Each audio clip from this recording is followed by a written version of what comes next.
ಈ ಒಂದು 5 ಪಾಯಿಂಟ್ ಹೇಳ್ತೀನಿ, ಇದನ್ನು ಸ್ವಲ್ಪ ಪರಿಗಣಿಸೋಣ. ಈ ಥರ ಆಗ ನಾವು ಬಚಾವು. ಯಾರಾದರೂ ನಮ್ಮನ್ನು ನೋಡಿ ಹೆದರಿದ್ರೆ ನಾವು ಯಾಕೆ ಹೆದರಿದ್ರಿ ನಮ್ಮನ್ನು ನೋಡಿ ಅಂತ ಕೇಳೋದು ಬೇಡ, ನಾವು ಸ್ಟ್ರಾಂಗ್ ಅಂತ ಅಂದ್ಕೊಂಬಿಡೋಣ. ಯಾರಾದರೂ ನಮ್ಮ ಹಿಂದೆ ಮಾತಾಡ್ಕೊಂಡಿಲ್ಲ, ಯಾರೂ ನಮ್ಮ ಹಿಂದೆ ಮಾತಾಡ್ಕೊಳ್ಳೋರು ಇಲ್ಲ ಅಂದರೆ ನೀನು ಔಟ್ಸ್ಟ್ಯಾಂಡಿಂಗ್ ಅಲ್ಲ ಅಂತ. ಮಾತಾಡ್ಕೊಂಡ್ರೆ ಮಾತಾಡ್ಕೊಳ್ಳಿ, ನೀ ಔಟ್ಸ್ಟ್ಯಾಂಡಿಂಗ್ ಅನ್ಕೋ.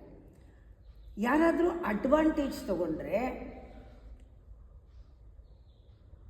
ನಿನಗೆ ಗೊತ್ತಾಗಬೇಕು ನಿಂಗೆ ಸ್ವಲ್ಪ ಬೆಲೆ ಇದೆ ಅಂತ, ಬೇರೆಯವ್ರು ಸ್ವಲ್ಪ ಬೆಲೆ ಕೊಟ್ಟಿದ್ದಾರೆ ಅಂತ.